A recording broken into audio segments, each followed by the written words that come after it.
Bismillahirrahmanirrahim. Assalamualaikum warahmatullahi wabarakatuh. Alhamdulillahirabbil alamin. Wassalatu wassalamu ala sayyidil anbiya'i wal mursalin wa ala alihi wa sahbihi ajma'in. Subhanaka la ilma lana illa ma 'allamtana innaka antal hakim. Rabbi shrah li sadri wa yassir li amri wahlul 'uqdatam min lisani yafqahu qawli. Allahumma 'allimna ma yanfa'una wanfa'na bima 'allamtana wa zidna 'ilma. أصلح لنا شأننا كله ولا تكلنا إلى أنفسنا طرفة عين اللهم آمين. Jamaah kaum muslimin dan muslimat rahimahumullah, alhamdulillah kita kembali bersyukur kepada Allah Subhanahu wa taala yang pada pagi hari ini Allah mudahkan kita untuk kembali hadir bermajlis di tempat yang berkah ini untuk sama-sama bertolak ilmu, bertafaqquh fiddin, berusaha untuk memahami hadis Sallallahu Alaihi Wasallam. Semoga Allah Subhanahu Wa Taala mencurahkan kepada kita keberkahan, ketenangan dan juga ilmu yang bermanfaat untuk kehidupan dunia menuju akhir kita. Amin ya rabbal alamin.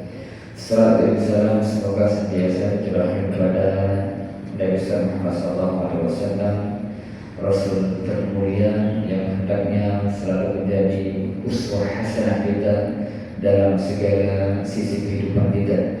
Dan semoga Allah Ta'ala senantiasa mudahkan kita untuk bisa mengikuti dan meniti jejak beliau hingga akhir hayat kita. Amin ya rabbal alamin. Jamaah rahimahumullah, pada pagi hari ini kita akan kembali lanjutkan pembahasan kita Al-Arba'in An-Nawawiyah karya Al-Imam Abu Zakaria Yahya bin Sharaf An-Nawawi. Dan alhamdulillah pada pagi hari ini kita telah memasuki hadis yang ke-15. Qala musannif rahimahullah ta'ala al-haditsu al-khamis ashar an Abi Hurairah radhiyallahu anhu anna Rasulullah sallallahu alaihi wasallam qala man kana yu'minu billahi wal yawmil akhir falyaqul khairan aw liyasmut.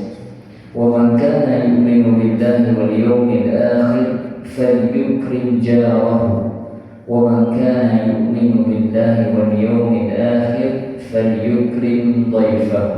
رواه البخاري ومسلم.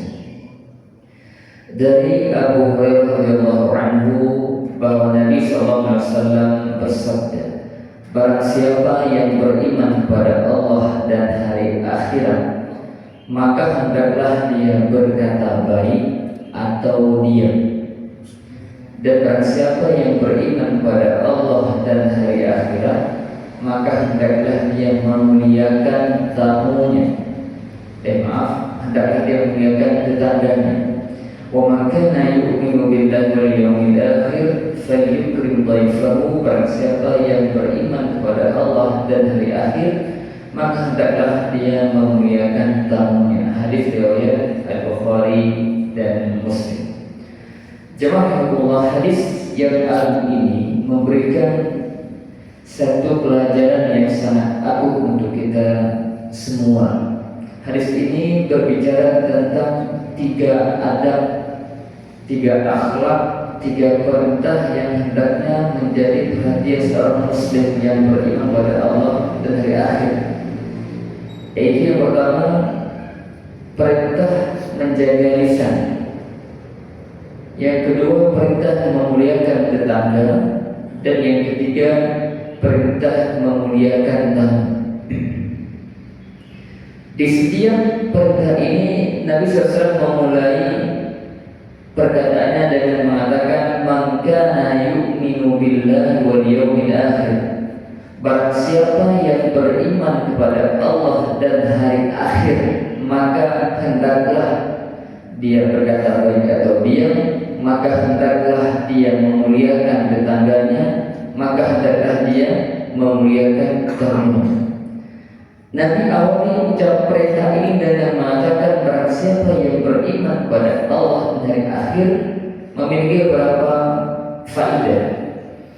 Yang pertama, bahwa iman kepada Allah Subhanahu wa taala merupakan al-asasu fi kulli syai'in yajibu al-iman.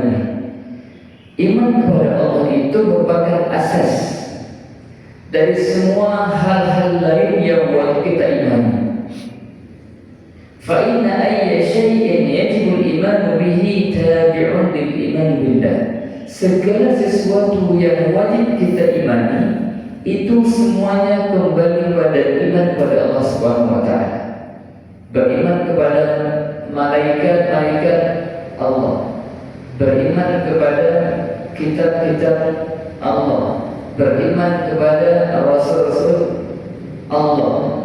Ini menunjukkan bahwa iman ini semuanya itu fondasinya adalah iman kepada Allah Subhanahu wa taala. Maka Nabi sebutkan di yang pertama, wal yaumil akhir, beriman kepada hari akhir, kata syekh ini, fa fihi tadhkirun bil ma'ani wal jazaa'i al-'amal, mengandung peringatan, pengingat buat kita semuanya akan adanya hari akhirat, hari kebangkitan, hari di mana semua amal manusia akan diberikan balasannya. Fa in kana khairan fa khair, jika amalnya baik akan mendapatkan balasan yang baik. Wa in kana syarran fa syarr, jika perbuatannya buruk maka dia akan dibalas dengan keburukan. Ini faedah pertama dari kenapa Nabi SAW memulai perintahnya dan mengatakan barang siapa yang beriman kepada Allah dan akhir. Yang kedua dimaksud sekalian, bahwa motivasi yang sangat kuat untuk beramal itu ya iman pada Allah Subhanahu wa taala. Ketika seorang itu memiliki keimanan yang kuat pada Allah Subhanahu wa taala, dia akan terdorong untuk beramal soleh, akan termotivasi untuk melaksanakan perintah Allah dan menjauhi larangannya.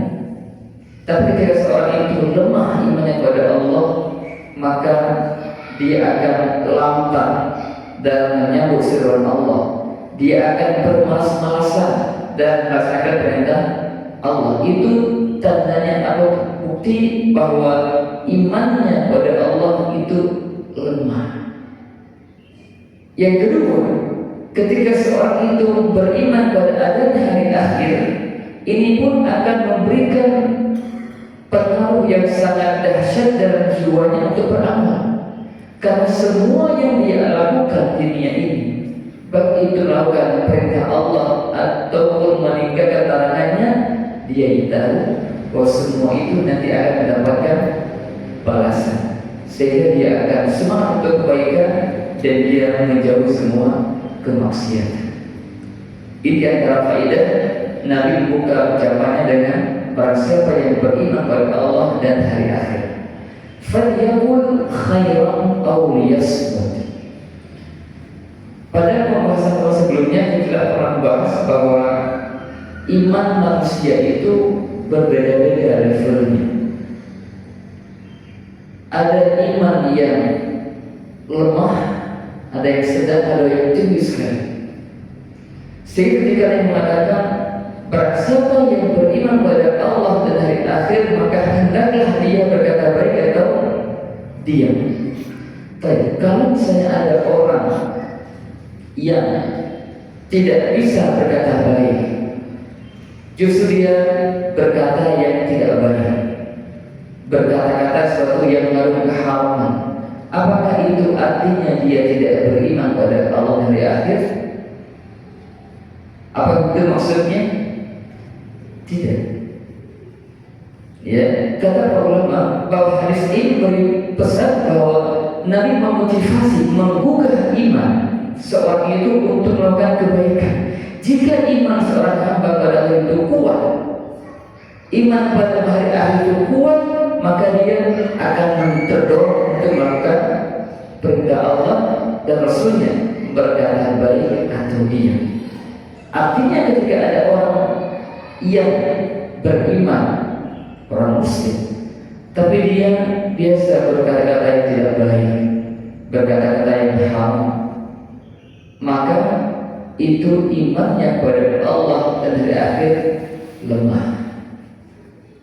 Bukan dia beriman, dia imannya lemah, sehingga iman yang lemah itu tidak mampu mendongkrak dia, tidak mampu menggerakkan hatinya untuk melakukan kebaikan, meninggalkan keburukan. Makanya semakin kuat iman kita itu akan semakin terasa betapa semangatnya kita untuk kebaikan. Coba kita cek iman kita ketika kita bulan Ramadan. Terasa nggak semangat Ramadan? Berbeda sekali. Kenapa? Karena iman kita di Ramadan itu naik. Dan banyaknya amal yang kita kerjakan, iman bertambah, naik semakin kuat kita tergerak untuk beribadah. Maka perintah Nabi SAW bahwa orang yang baik imannya kepada Allah dan baik imannya kepada hari akhir, maka hendaklah dia berkata baik atau diam. Perintah berkata baik, falyakul khairan. Kebaikan ini di sini mencakup kebaikan-kebaikan yang bersifat manfaatnya untuk pribadi kita maupun ucapan yang manfaatnya dirasakan oleh orang lain. Ini semua mencakup dalam kalimat falyakul khairan, hendaklah dia berkata baik. Ucapan yang atau perkataan yang manfaatnya untuk diri kita sendiri, misalnya kita zikrullah, subhanallah, alhamdulillah, istighfar, itu manfaat ucapan itu kembali pada diri kita, baca Al-Quran, ya, dan misalnya itu diantara amal-amal kebaikan berupa ucapan, perkataan yang manfaatnya kita untuk kita sendiri. Juga mencakup hal-hal yang manfaatnya dirasakan oleh orang lain, seperti mengajarkan manusia tentang kebaikan, menyampaikan ilmu pada manusia, memerintahkan kepada kebaikan, mencegah kemungkaran, dan yang lain sebagainya, yang itu manfaatnya juga dirasakan oleh orang lain. Dan itu semua mencakup dalam hadis falyakul khairan, hendaklah dia berkata baik. Dan perintah menjaga lisan ya mas kalian, ini perintah yang sangat agung sekali. Banyak hadis yang memerintahkan kita agar kita menjaga lisan dan tidak berkata-kata yang mengandung keharaman. Falyakul khairan aw liyasmut. Ada dua pilihan, berkata baik atau diam. Dua-duanya ibadah. Berkata baik ini merupakan kebaikan, diam dari keburukan pun merupakan kebaikan. Jadi ada dua perintah. Perintah yang pertama berupa berkata yang baik. Kalau nggak bisa, usmut, diam. Kenapa kita harus diam kalau tidak bisa berkata baik?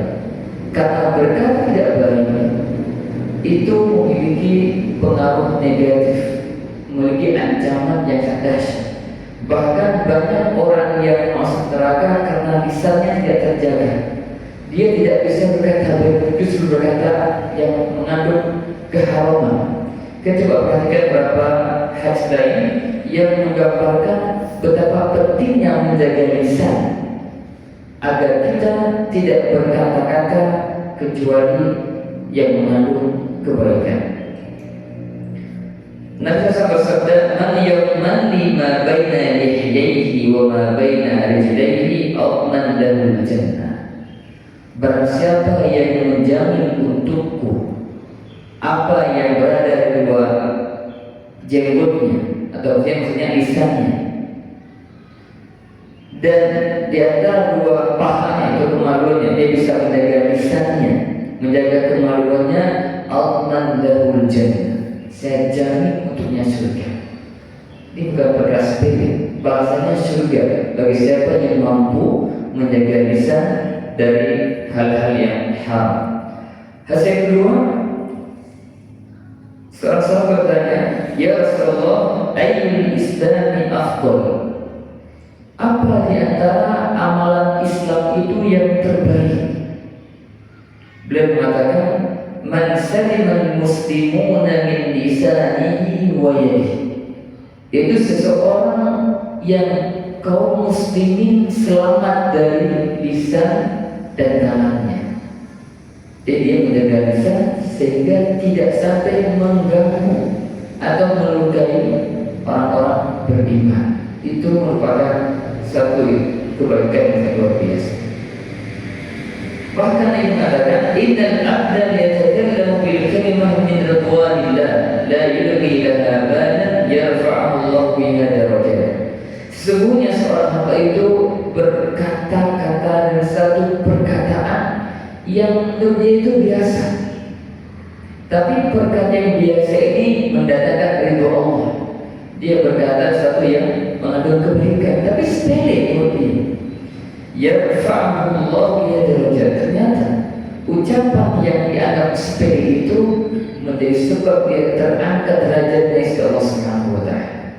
Dan sebaliknya, wa innal 'abda yatakallamu bil kalimah min sakhatillah la yulqi laha balan yahwi biha fi jahannam. Dan sesungguhnya seorang hamba berkata-kata yang satu ucapan yang dia tidak peduli dengannya, yang mengandung murka Allah, yahwi biha fi jahannam. Dengan sebab ucapan itu dia tersungkur ke dalam api neraka jahanam. Nauzubillah. Hanya sebab satu ucapan. Maka jangan pernah kita meremehkan satu ucapan. Jika itu kebaikan, katakan. Jika itu keburukan, maka tinggalkan. Dalam saya sebutkan bahwa ketika Nabi mengatakan bahwa lisan itu akan mendapatkan balasannya, maka Muhammad mengatakan, "Wa inna lamu'akhaduna bima natakallamu bihi." Ya Rasulullah, apakah kita akan mendapatkan balasan atas setiap yang diucapkan lisan? Nabi menjawab, "Sakhiyatka ummuka ya Mu'ad, wa hal yakubun nas min finnar ala wujuhim aw ala manakhir illa hasaidu al-yatih." Bukankah banyak manusia yang terjatuh ke neraka jahanam, yang masuk neraka disebabkan hasil ucapan-ucapan mereka? Artinya ucapan lisan itu bisa disebab seorang itu masuk neraka, dan juga bisa disebab seorang itu bisa masuk surga. Maka perkara menjaga lisan ini bukanlah perkara yang sepele, harus menjadi perhatian kita semuanya. Dan zaman kita sekarang ya Mas Daniel, perkataan itu sama seperti dengan tulisan. Kalau zaman dahulu kala orang menyebarkan satu keburukan, satu berita dusta misalnya, itu dia mungkin butuh menyewa orang-orang untuk menyebarkan ke pelosok negeri baru tersebar. Dia butuh orang, mencari orang, butuh dana untuk membayar orang agar kedustaan itu tersebar. Tapi zaman kita sekarang ya Mas Kali, hanya menulis kebohongan itu, kemudian apa yang dilakukan? Share. Sampai kemana itu share? Bisa mendunia dalam hitungan detik atau menit.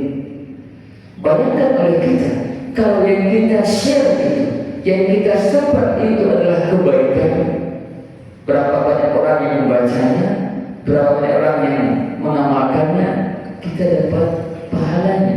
Tapi bagaimana kalau yang kita share itu keburukan, berita dusta, berita hoax, dan itu tersebar ke seluruh negeri bahkan mendunia? Itu berapa besar dosa yang kita tanggung karena kebohongan yang kita sebar. Maka hendaknya kita berhati-hati, jangan sampai kemudian mudah-mudahan teknologi yang sekarang kita rasakan itu membuat kita sembrono, nggak tahan, dikit-dikit ingin komen. Boleh nggak komen? Boleh nggak apa? Ngomen boleh nggak? Falyakul khairan. Kalau kita bisa komen yang baik, komen. Kalau nggak bisa, nggak usah. Nggak perlu kita harus tampil di siang. Apa namanya? Allah nggak perlu. Makanya sini disebutkan oleh Al-Imam An-Nawawi mengatakan, qala asy-Syafi'i rahimahullah ta'ala, ma'na al-hadits idza arada an yatakallam falyufakkir. Kemudian di antaranya, barang siapa yang ingin berbicara maka hendaknya dia mikir dulu. Kalau kita ingin nulis, barang siapa yang ingin nulis komentar, pikir dulu. Fa in dhahara annahu la darara 'alaihi takallam. Jika tampak bagi dirinya tidak ada masalah kalau dia berkata, tidak ada bahaya jika dia berkomentar, falyatakallam, maka hendaknya dia berkata, berbicara, menulis, mengomentari. Wa in dhahara anna fihi dhararan, jika dia telah berpikir ternyata ini tidak baik, akan menimbulkan fitnah, akan menimbulkan bahaya, akan menimbulkan keributan di tengah masyarakat, di tengah kaum muslimin, atau syakka fihi, atau mungkin dia tidak memastikan akan ada bahaya, dia ragu. Kayaknya ini kalau saya berbicara mungkin saja ada manfaatnya, mungkin saja bisa berbahaya, dia ragu. Kata Asy-Syafi'i, amsaka, dia menahan diri, tidak berbicara atau tidak juga ngetik atau ngomong dengan tulisannya. Waqala dan lima. Jadi sini poinnya bahwa kalau kita hendak berbicara atau hendak menulis satu komentar, maka mikir-mikir dulu. Kalau mengandung kebaikan, maka silahkan berkomentar, tidak ada masalah. Karena itu berkata falyakul khairan, komentar yang baik, berkata yang baik itu berkata. Tapi kalau kita tidak bisa melakukan itu, tidak ada ucapan yang baik ketika kadang, maka diam saja. Dan pahala nggak Pak diam? Diam dari keburukan itu dapat pahala juga. Karena itu perintah juga. Ada kata Allah mengatakan, kalau berkata kebaikan itu adalah perak, maka diam dari keburukan adalah emas. Dua-duanya itu punya nilai. Dia punya nilai. Nah, manusia dalam hal berkata baik atau diam ada beberapa tingkatan. Yang pertama,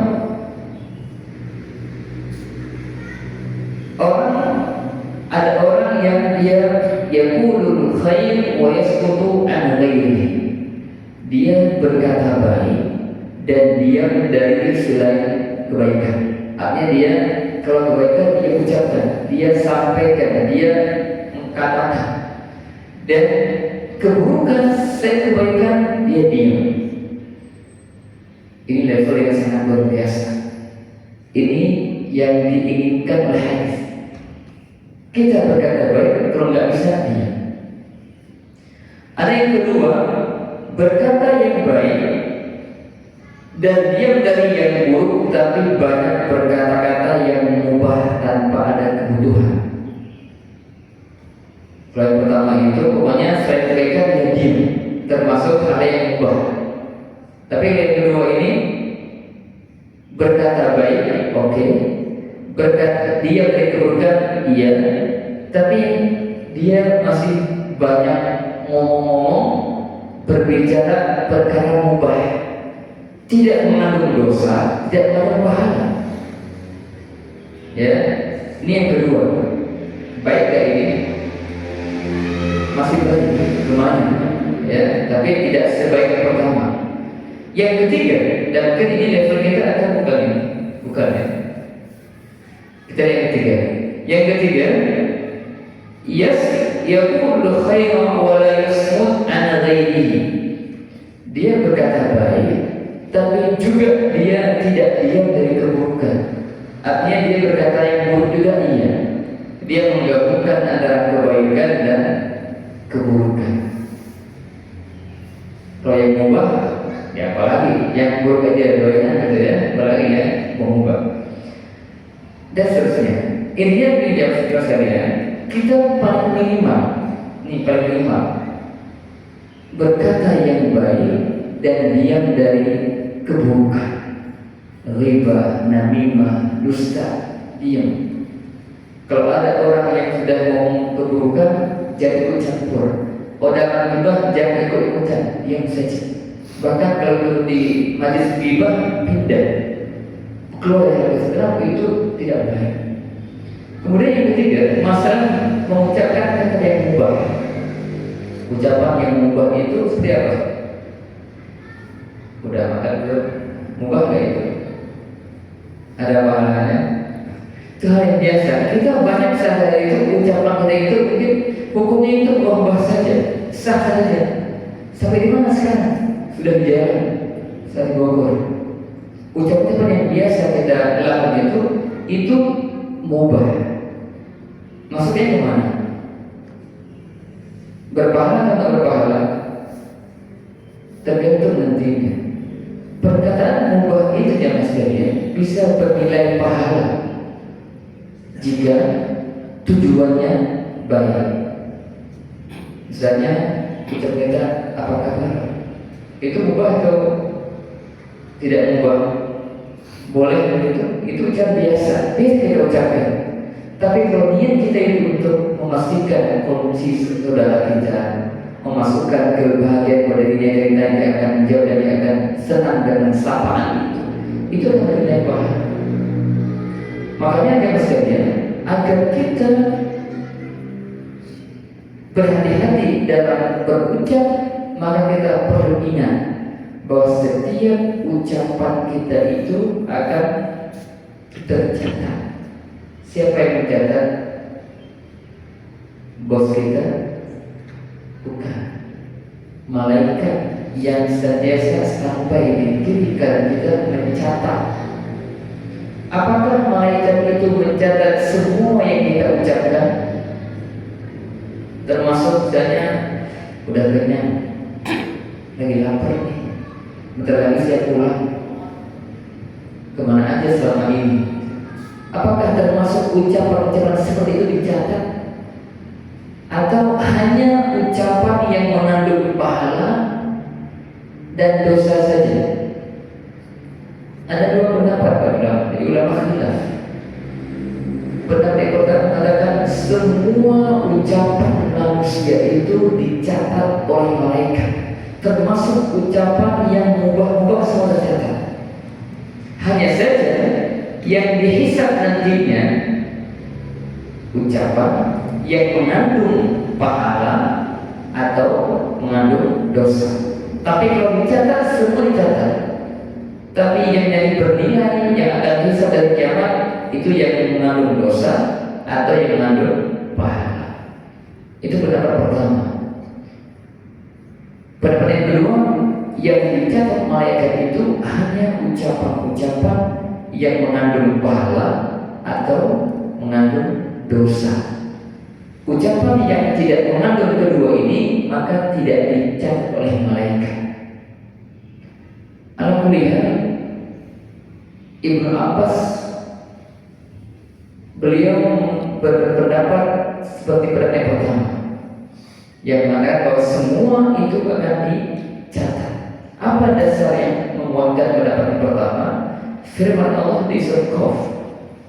Allah berfirman, "Ma yalfidhu min qawlin illa ladayhi raqibun 'atid."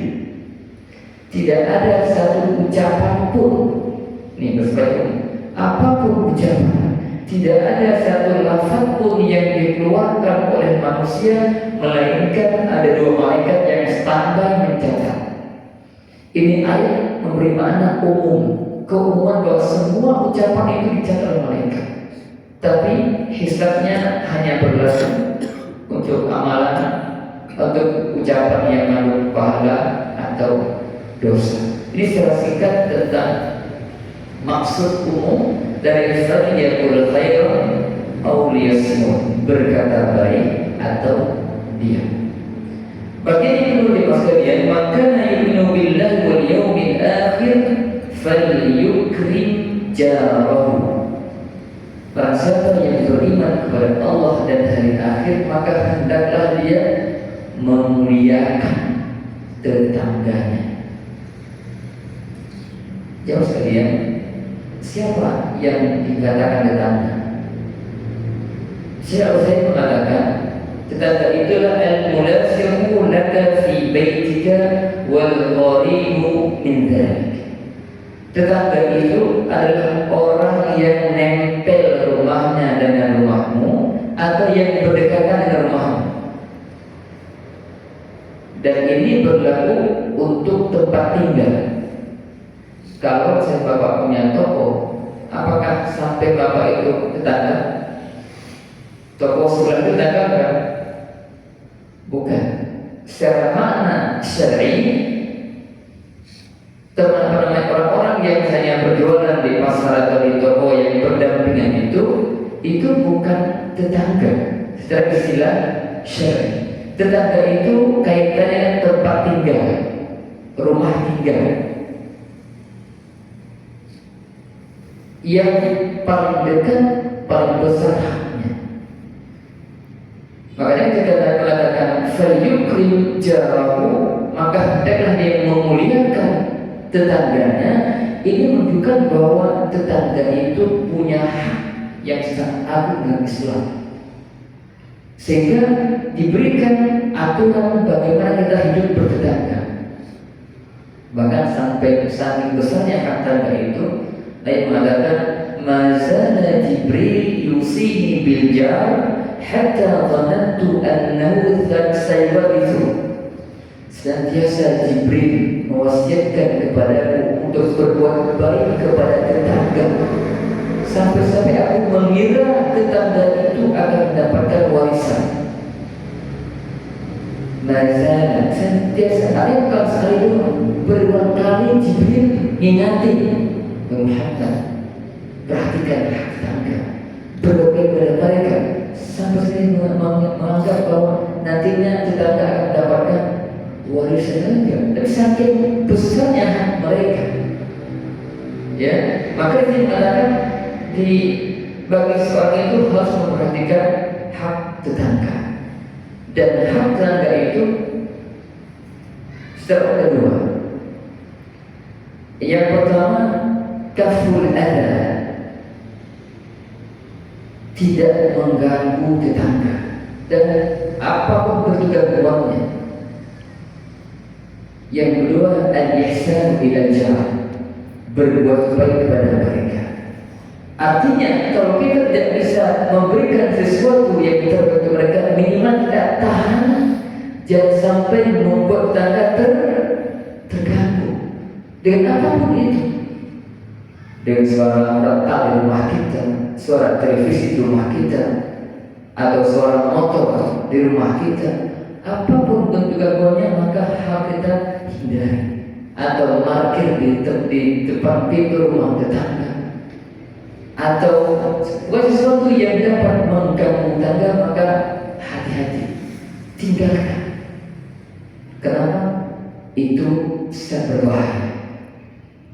Kita lihat beberapa hadis yang menunjukkan betapa bahayanya kalau seorang itu mengganggu tetangga.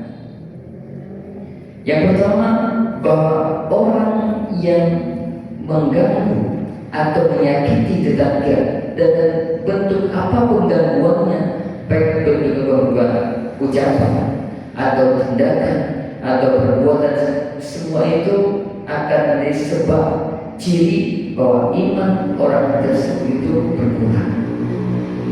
Nabi bersabda, wallahi la yu'min, wallahi la yu'min, wallahi la yu'min. Nabi ulangi 3 kali demi Allah orang ini tidak beriman. Coba kita perhatikan, Nabi ulangi sumpah 3 kali, dan sumpah itu dilakukan untuk menegaskan akan hal tersebut.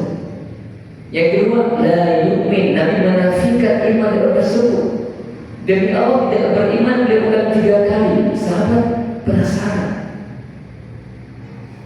kaidah man yasallah, siapa ini orang yang engkau sampai bersumpah 3 kali dia tidak beriman, tidak sempurna imannya?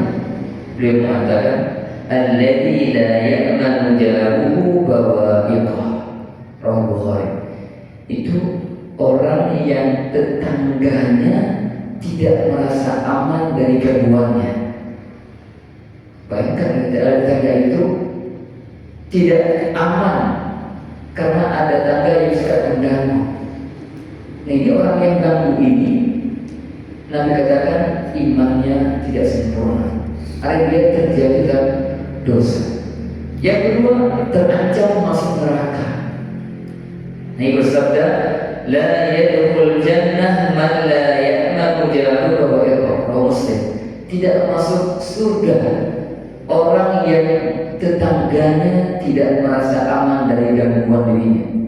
Imannya berkurang, imannya tidak sempurna, terancam tidak masuk surga. Bahkan ya mas kalian, sekalipun dia baik dalam ibadahnya kepada Allah, tapi kalau dia tidak baik bersama tetangganya pun terancam neraka. Suatu ketika pernah ada seorang sahabat mengatakan, ya Rasulullah, inna sholat yudhkaru min kathrati sholatiha wa siyamiha wa sadaqatiha. Ya Rasulullah, ada seorang wanita, dia itu sangat terkenal dengan banyaknya sholat, sunnahnya, kemudiannya dia lakukan seterusnya. Banyak sedekahnya, banyak puasa sunnahnya. Ini luar biasa, tidak gampang. Ibadah sunnahnya luar biasa, sholat, sedekah, puasa dia kerjakan. Ghairu annaha tu'dhi jirana bilisaniha. Hanya saja masalahnya ini perempuan yang rajin ibadah ini biasa nyakitin tetangga dengan lisannya. Ibadah kepada Allah bagus, tapi interaksinya dengan tetangga tidak baik, suka nyakitin. Mungkin kalau ngomong suka nyakitin, pedes, menghina atau mencela tetangganya, ngibah tetangganya. Apa kata Rasulullah? Qala hiya finnar. Ini wanita neraka tempatnya. Banyak lagi kata, beliau jaga sholat sunnah. Yang banyak lagi, yang sunnah dia kerjakan, jangan ibadah wajibnya. Tapi ternyata ketika dia bermasalah dengan tangannya, neraka ancamannya. Wa inna fulan yuzkaru min qillati siyamiha wa sadaqatiha wa salatiha. Ada wanita yang lain lagi, dia itu sholatnya agak banyak, sholat sunnahnya sedikit, sholat sunnahnya sedikit, puasa sunnahnya. Bahkan dia kalau sedekah hanya sedikit dari potongan keju kering. Ya kita remeh sekali. Ibadah sunnahnya dikit, puasanya dikit, sedekah dia sedikit, gak sedekah apa. Tapi ghairu annaha la tu'ti jirana bilisaniha. Tapi ini orang sama tangga itu baik, gak pernah nyakiti tetangga.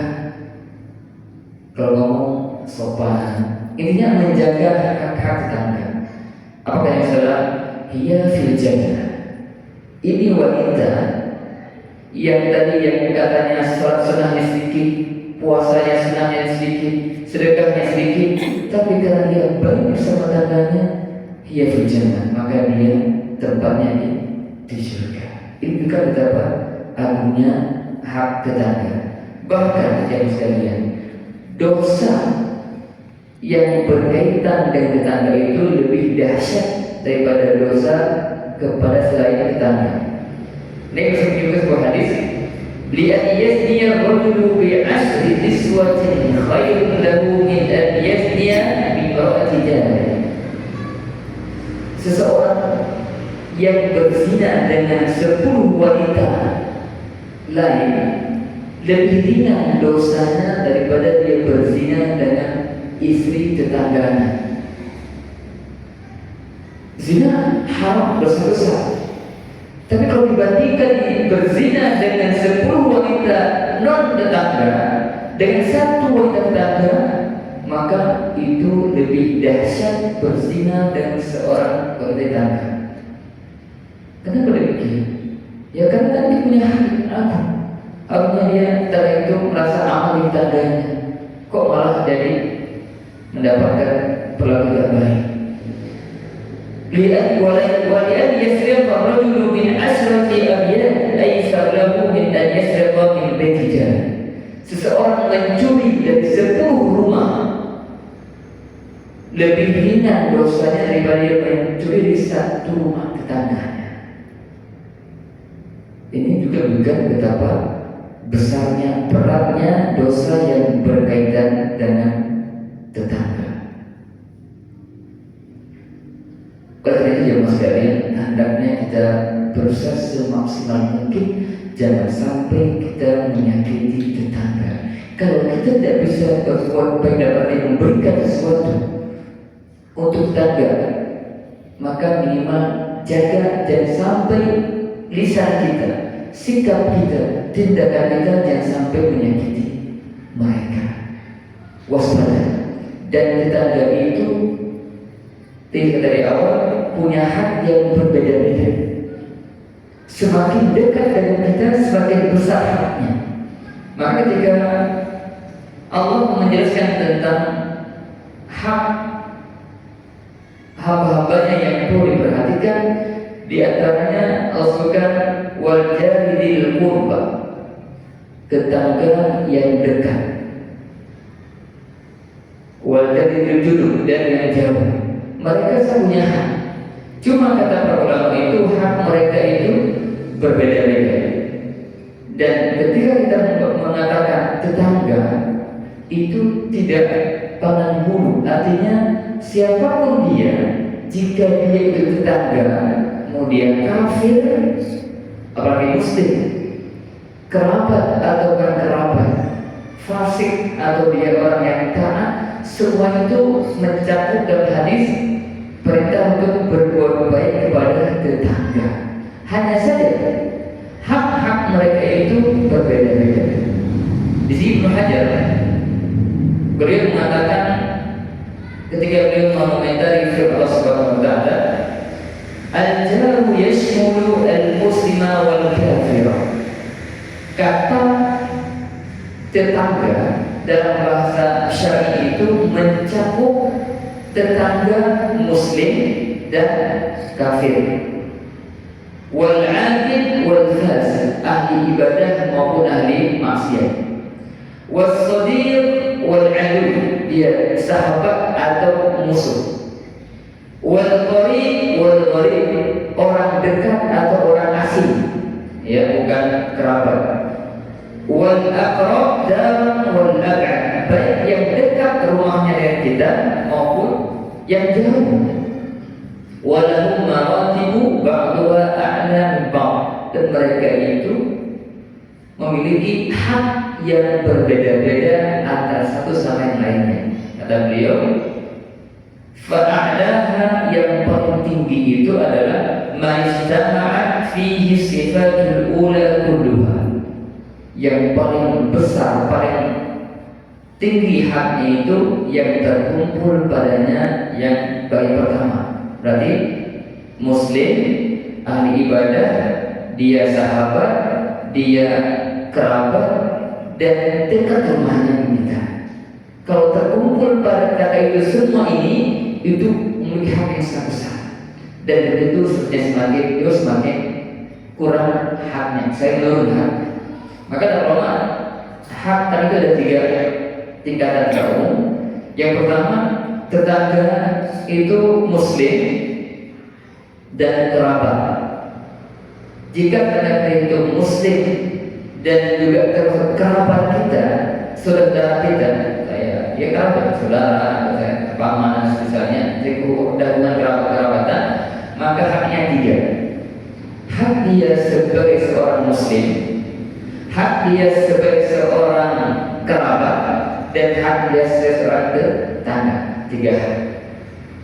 Jika dia bukan tetangga kita tapi muslim, maka haknya 2, hak sebagai seorang muslim dan hak sebagai seorang tetangga.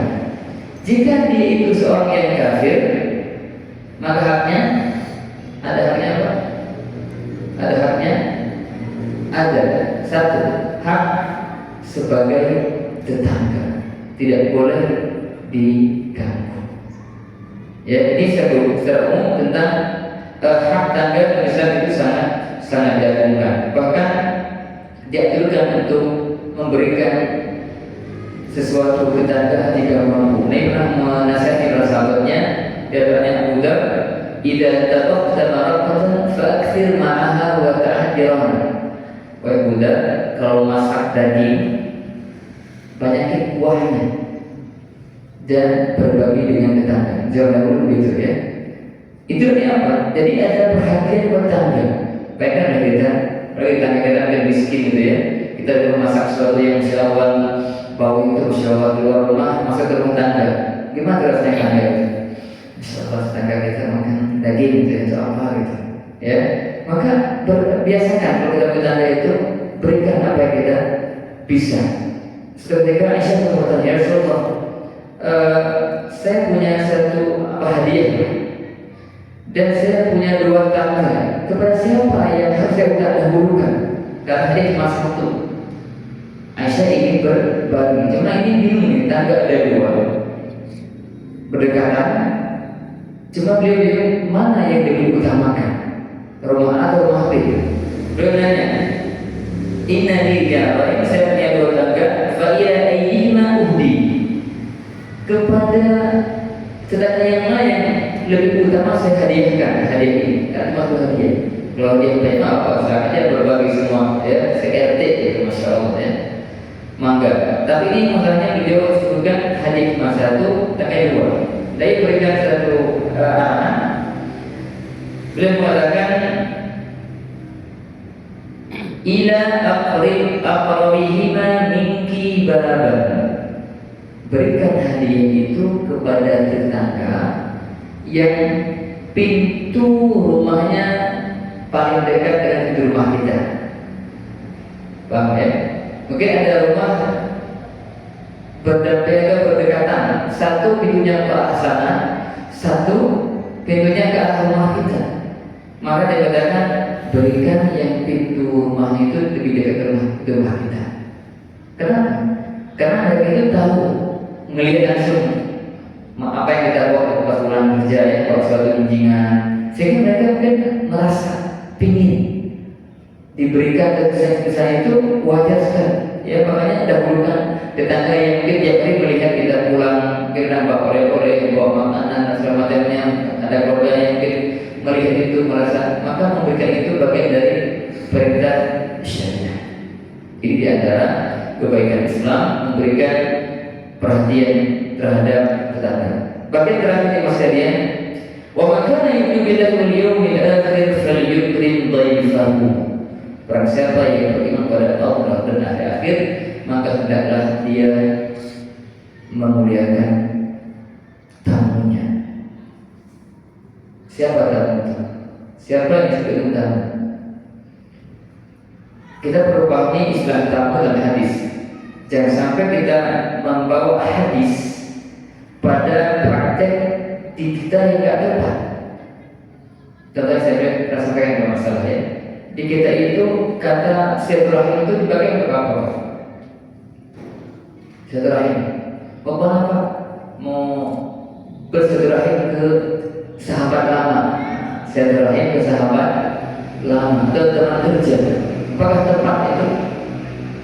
Kalau hanya menggunakan istilah itu, karena itu sudah jadi adat kita, nggak apa-apa. Tapi ketika diambil hadis tentang keutamaan silaturahim, dipasangkan ke sini, nggak tepat. Dia bisa pakai hadis silaturahim ke sahabat-sahabat seangkatan dulu, pakai hadis tentang keutamaan silaturahim, nggak masuk. Kenapa? Karena hadis silaturahmi itu menyambung tali kekerabatan maksudnya. Yang ada hubungan kerabat itu ada keutamaannya. Ada pun yang itu berkunjung biasa. Ada utamanya? Ada, tapi bukan seperti hadis yang disebutkan. Sama juga ini, ketika dia mengatakan hendaklah dia memuliakan tamunya, maka tamu yang dimaksudkan itu bukanlah tamu dalam bahasa kita. Mas, kurang sudah ada tamu siapa? Kita angkat samping. Tamu bukan itu. Dalam bahasa kita tamu kan? Kita kan tamu itu. Dalam bahasa kita tamu. Tapi dalam bahasa saya itu bukan tamu. Tamu itu orang yang datang dari luar kota menuju rumah kita itu tamu. Tapi bukan berarti orang tetangga atau sahabat yang beda desa berkunjung ke rumah kita nggak ada keutamaan, tetapi itu diperintahkan untuk disambut, dibagi, ya. Tapi haknya itu tidak seperti hak orang yang dari luar kota datang ke rumah kita, itu punya hak yang bahkan wajib diterima oleh Tuhan. Ada pun teman-teman datang ke rumah, mau datang ke rumah, assalamualaikum, antum nggak terima, boleh nggak ditolak? Maaf saya lagi sibuk mas, nanti aja berkunjungnya. Dia nggak boleh protes, ente tega amat datang ke ditolak, enggak. Secara syariat kalau ada sahabat teman-teman datang ke rumah, antum nggak siap menyambutnya, boleh nolak secara syariat.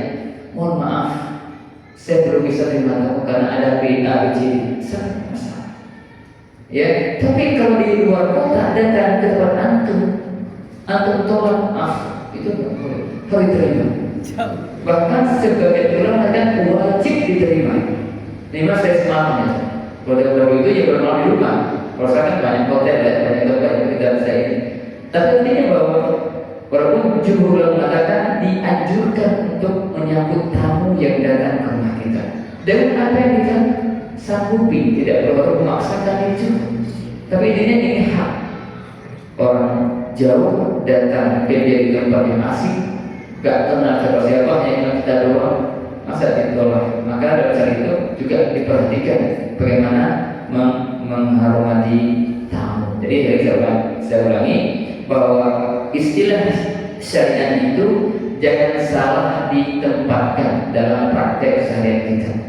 Ya, tadi katakan ketika kita pakai kata tamu untuk siapapun yang datang di luar rumah kita, gak masalah secara bahasa kita, kebiasaan uruf kita.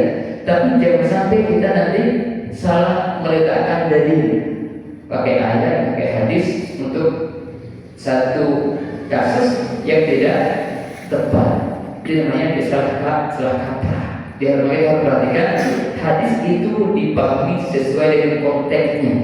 Jangan sampai kita tarik hadis pada perkara yang tidak dimaksudkan oleh syariat.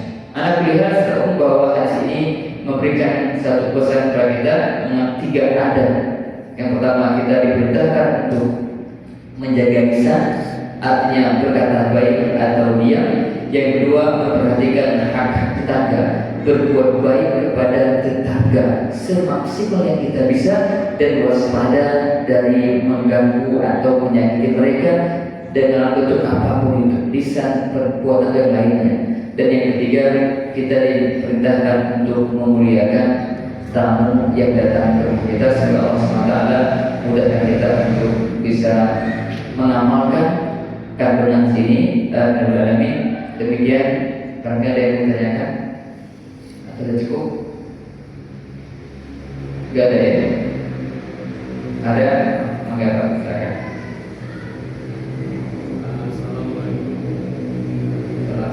Sekarang ini zamannya WA, untuk kasus yang orangnya itu dalam hal ini kan tulisan tidak memberikan komen tulisan-tulisan yang baik, juga tidak menulis yang jelek, tapi biasa menjadikan WA grup itu sebagai curhatan dia. Misalkan kita kehidupan dia tentang katakanlah rumah tangganya, bahkan cintanya itu. Jadi sedangkan anggota grup yang tidak bisa menolak, itu cuma mau ada yang mau membaca, ada yang skip dan sebagainya. Itu kan apa seharusnya masuk di area mana, apa mubah? Kalau positif negatif kan jelas tidak. Nah ini dari mana, dan kenyataan banyak yang demikian. Terkait dengan curhatan di grup ya. Pertama memang kita harus perhatikan tentang curhatan itu apa. Karena tidak semua hal yang berkaitan dengan pribadi itu diumbar di grup. Karena nggak semua orang harus tahu itu. Bahkan terkadang masalah pribadi, privasi berkaitan dengan keluarga atau saya itu mengandung riba, maka tidak diperkenankan untuk di-share di grup. Ya, apalagi nanti di grup itu orang macam-macam. Maka saran saya, grup itu dibuat bukan untuk curhat-curhat pribadi. Ya, maka hendaknya ada di grup membuat ketentuan. Ya, ini grup hanya untuk perkara-perkara yang dirasa itu berbentuk semua, bukan dalam rangka untuk curhatan-curhatan yang nanti menimbulkan kericuhan. Mungkin yang baca satu nanti akan berpikir yang macam-macam, ya, sehingga itu tidak diperkenankan. Maka saya katakan bisa saja itu masuk ke ranah yang haram, bisa juga mubah. Ya, contoh ini haram ketika dia menceritakan kebobrokan rumah tangganya. Misalnya istri saya sendiri itu kan menceritakan aib keluarganya, dan itu nggak boleh. Dia itu nggak bukan mubah, itu bukan haram. Dia akan dapat dosa, dia telah mengubah aib keluarganya pada orang lain, sehingga dia menghibah, masuk dosa hibah. Dia hibah itu bukan hanya dengan ucapan, kan hibah bisa ceritain tentang orang di grup itu nggak boleh. Makanya kita harus waspada. Maka itu, kalau kita tidak bisa berkata baik, tidak bisa menulis baik, maka jangan komentar, jangan catat. Maka kita jangan ada yang penting saya mau yang penting saya komentar bukan. Jadi karena kalau kita mau komentar dianggap pasif. Ya.